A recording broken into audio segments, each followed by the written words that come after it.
اور شوہر والی عورتیں بھی تم پر حرام ہیں مگر وہ جو قید ہو کر باندیوں کے طور پر تمہارے قبضے میں آ جائیں۔ یہ حکم اللہ نے تم کو لکھ دیا ہے، اور ان محرمات کے سوا دوسری عورتیں تم کو حلال ہیں، اس طرح سے کہ مال خرچ کر کے ان سے نکاح کر لو، بشرطے کہ نکاح سے مقصود عفت قائم رکھنا ہو، نہ کہ شہوت پرستی۔ تو جن عورتوں سے تم لطف اندوز ہوئے ان کا مہر جو مقرر کیا ہو ادا کر دو، اور اگر مقرر کرنے کے بعد آپس کی رضامندی سے مہر میں کمی بیشی کر لو تو تم پر کچھ گناہ نہیں۔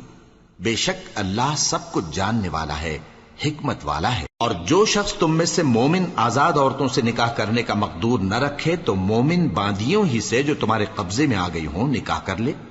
اور اللہ تمہارے ایمان کو اچھی طرح جانتا ہے۔ تم آپس میں ایک دوسرے کے ہم جنس ہو، پھر ان لونڈیوں کے ساتھ ان کے مالکوں سے اجازت حاصل کر کے نکاح کر لو، اور دستور کے مطابق ان کا مہر بھی ادا کر دو، بشرطے کہ وہ پاک دامن ہوں، نہ ایسی کہ کھلم کھلا بدکاری کریں اور نہ درپردہ دوستی کرنا چاہیں۔ پھر اگر وہ نکاح میں آ کر بدکاری کا ارتکاب کر بیٹھیں تو جو سزا آزاد عورتوں کے لیے ہے اس کی آدھی ان کو دی جائے۔ یہ باندھی کے ساتھ نکاح کرنے کی اجازت اس شخص کو ہے جسے گناہ کر بیٹھنے کا اندیشہ ہو، اور یہ بات کہ صبر کرو تمہارے لیے بہتر ہے،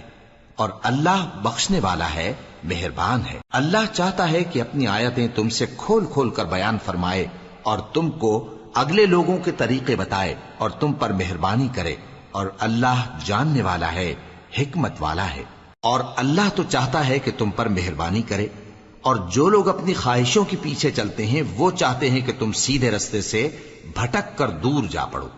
اللہ چاہتا ہے کہ تم پر سے بوجھ ہلکا کرے، اور انسان طبعاً کمزور پیدا ہوا ہے۔ مومنو، ایک دوسرے کا مال ناحق نہ کھاؤ، ہاں اگر آپس کی رضامندی سے تجارت کا لین دین ہو اور اس سے مالی فائدہ حاصل ہو جائے تو وہ جائز ہے، اور اپنے آپ کو ہلاک نہ کرو، کچھ شک نہیں کہ اللہ تم پر مہربان ہے۔ اور جو زیادتی کرتے ہوئے اور ظلم سے ایسا کرے گا تو ہم اس کو عنقریب جہنم میں داخل کریں گے، اور یہ اللہ کو آسان ہے۔ اگر تم بڑے بڑے گناہوں سے جن سے تم کو منع کیا جاتا ہے پرہیز کرو گے تو ہم تمہارے چھوٹے چھوٹے گناہ معاف کر دیں گے اور تمہیں عزت کے مکانوں میں داخل کریں گے۔ اور جس چیز میں اللہ نے تم میں سے بعض کو بعض پر فضیلت دی ہے اس کی تمنا مت کرو۔ مردوں کو ان کاموں کا ثواب ہے جو انہوں نے کیے، اور عورتوں کو ان کاموں کا ثواب ہے جو انہوں نے کیے، اور اللہ سے اس کا فضل و کرم مانگتے رہو، کچھ شک نہیں کہ اللہ ہر چیز سے واقف ہے۔